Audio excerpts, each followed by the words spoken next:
नमस्कार दोस्तों, आज की कहानी है सरदार उधम सिंह के बारे में। उधम सिंह भारत के स्वतंत्रता संग्राम के महान सेनानी एवं क्रांतिकारी थे। उन्होंने जलियांवाला बाग कांड के समय पंजाब के गवर्नर जनरल रहे माइकल अडवायर को लंदन में जाकर गोली मारी थी। कई इतिहासकारों का मानना है कि यह हत्याकांड अडवायर व अन्य ब्रिटिश अधिकारियों का एक सुनियोजित षड्यंत्र था, जो पंजाब प्रांत पर नियंत्रण बनाने के लिए किया गया था।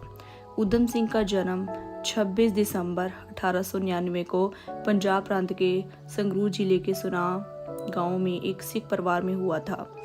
सन 1901 में उधम सिंह की माता और 1907 में उनके पिता का निधन हो गया। इस घटना के चलते उन्हें अपने बड़े भाई के साथ अमृतसर के एक अनाथालय में शरण लेनी पड़ी। उधम सिंह के बचपन का नाम शेर सिंह और इनके भाई का नाम मुक्ता सिंह था, जिन्हें अनाथालय में क्रमशः उधम सिंह और सात सिंह के रूप में नए नाम मिले। इतिहासकारी मालती मलिक के अनुसार उधम सिंह देश में सर्वधर्म समभाव के प्रतीक थे, इसलिए उन्होंने अपना नाम बदलकर राम मोहम्मद सिंह आजाद रख लिया था, जो भारत के 3 प्रमुख धर्मों का प्रतीक है। अनाथालय में उधम सिंह की जिंदगी चल ही रही थी कि 1917 में उनके बड़े भाई का भी देहांत हो गया। वह पूरी तरह अनाथ हो गए। 1919 में उन्होंने अनाथालय छोड़ दिया और क्रांतिकारियों के साथ मिलकर आज़ादी की लड़ाई में शामिल हो गए। उधम सिंह अनाथ हो गए थे, परंतु इसके बावजूद भी वह विचलित नहीं हुए और देश की आज़ादी तथा जनरल डायर को मारने की अपनी प्रतिक्रिया को पूरा करने के लिए लगातार काम करते रहे। उधम सिंह 13 अप्रैल 1919 को घटित जलियांवाला बाग नरसंहार के प्रत्यक्षदर्शी थे। राजनीतिक कारणों से जलियांवाला बाग में मारे गए लोगों की सही संख्या कभी सामने नहीं आ पाई।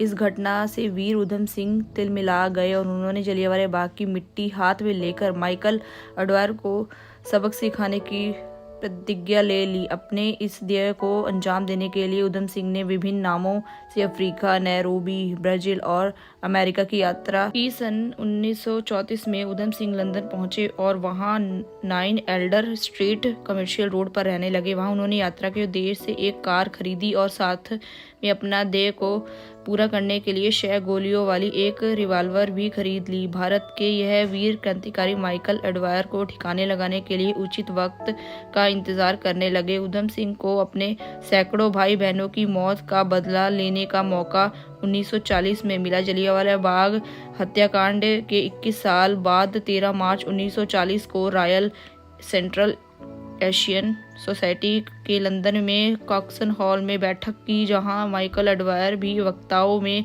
से एक था। उधम सिंह उस दिन समय से ही बैठक स्थल पर पहुंच गए। अपनी रिवाल्वर उन्होंने एक मोटी किताब में छिपा ली। इसके लिए उन्होंने किताब के पृष्ठों को रिवाल्वर के आकार में उस तरह से काट लिया था जिससे डायर की जान लेने वाला हथियार आसानी से छिपाया जा सके। बैठक के बाद दीवार के पीछे से मोर्चा संभालते हुए उधम सिंह ने माइकल अडवायर पर गोलियां दाग दी। 2 गोलियां माइकल अडवायर को लगी, जिससे उसकी तत्काल मौत हो गई। उधम सिंह ने वहां से भागने की कोशिश नहीं की और अपनी गिरफ्तारी दे दी। उन पर मुकदमा चला। 4 जून 1940 को उधम सिंह को हत्या का दोषी ठहराया गया और 31 जुलाई 1940 को उन्होंने पेंटनविले जेल में फांसी दे दी गई।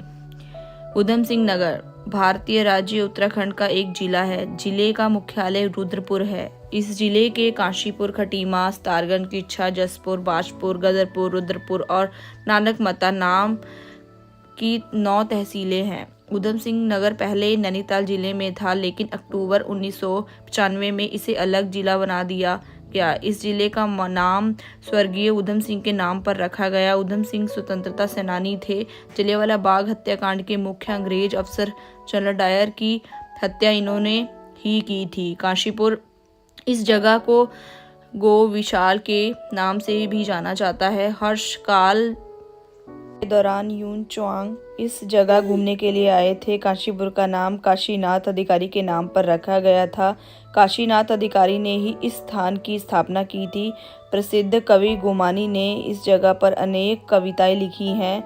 यह जगह गिरितल और द्रोणा सागर के साथ साथ पांडवों के लिए भी जानी जाती है। काशीपुर में लगने वाला चैती मेला भी काफ़ी प्रसिद्ध है। वर्तमान समय में काशीपुर प्रमुख औद्योगिक शहरों के लिए जाना जाता। सदियों में यहाँ का नज़ारा काफ़ी अद्भुत होता है। पूर्णागिरि मंदिर शक्तिशाली पीठ के लिए प्रसिद्ध है। यह स्थान टनकपुर से 21 किलोमीटर की दूरी पर स्थित है। यह मंदिर पर्वत के सबसे ऊंचे हिस्से में है। हर साल काफ़ी संख्या में श्रद्धालु पूर्णागिरि के दर्शन के लिए आते हैं। नवरात्रा के अवसर पर यहाँ बहुत बड़े मेले का आयोजन किया जाता है। अटरिया मंदिर, इस मंदिर में अटरिया माता की पूजा की जाती है। हर साल काफ़ी संख्या में भक्तगण इस मंदिर में आते हैं। नवरात्रों के अवसर पर यहाँ इस दिनों के मेले का कार्यक्रम होता है। अटरिया मंदिर रुद्रपुर हल्द्वानी मार्ग से 2 किलोमीटर की दूरी पर स्थित है। गिरी सरोवर बहुत ही खूबसूरत झील है। यह जगह पिकनिक स्थल के रूप में भी जानी जाती है। गिरी सरोवर काशीपुर रामनगर मार्ग पर स्थित है, जो कि लगभग 2 किलोमीटर की दूरी पर स्थित है। चैती मंदिर का नाम माता चैती देवी के नाम पर रखा गया है। इसे माता बाल सुंदरी मंदिर भी कहा जाता है और यह 51 शक्तिशाली पीठ में आता है। यह मंदिर उधम सिंह नगर के प्रमुख स्थानों में से एक है। मार्च माह के अवसर पर यहाँ चैती मेले का आयोजन किया जाता है। इस मेले का आयोजन बहुत बड़े स्तर पर किया जाता है। नवरात्रों के दौरान लाखों की संख्या में श्रद्धालु चैती देवी के दर्शन के लिए यहाँ पर आते हैं। यह मंदिर काशीपुर बाजपुर मार्ग पर स्थित है, जो कि काशीपुर बस स्टैंड से 2.5 किलोमीटर की दूरी पर है। नानक माता धाम, यह बहुत ही बड़ा धाम है। नानक माता नाम का निर्माण सरयू नदी पर किया गया। नानक माता धाम केवल धाम नहीं बल्कि यह जगह पिकनिक स्थल के रूप में जानी जाती है। यहाँ का शांत वातावरण और झीलों से बहता पानी स्थान की खूबसूरती को और अधिक बढ़ाता है। यहाँ बोटिंग का भी मजा लिया जा सकता है। यह धाम रुद्रपुर से 56 किलोमीटर की दूरी पर स्थित है। नानक माता सिखों के पहले गुरु नानक देव जी इस जगह पर घूमने के लिए आए थे। उन्हीं के नाम पर इस जगह का नाम नानक माता रखा गया। नानक माता सिखों के प्रमुख धार्मिक स्थानों में से एक है। यह बहुत ही खूबसूरत गुरुद्वारा है। इसके सामने ही नानक माता धाम है। प्रत्येक वर्ष हजारों की संख्या में भक्तगण इस जगह पर आते हैं। नानक माता में टूरिस्ट रेस्ट हाउस की सुविधा भी उपलब्ध है। इसके अलावा श्रद्धालुओं के लिए गुरुद्वारे में रहने की सुविधा भी उपलब्ध है। नानक माता रुद्रपुर टनकपुर मार्ग पर स्थित है। यह स्थान रुद्रपुर से 56 किलोमीटर की दूरी पर स्थित है।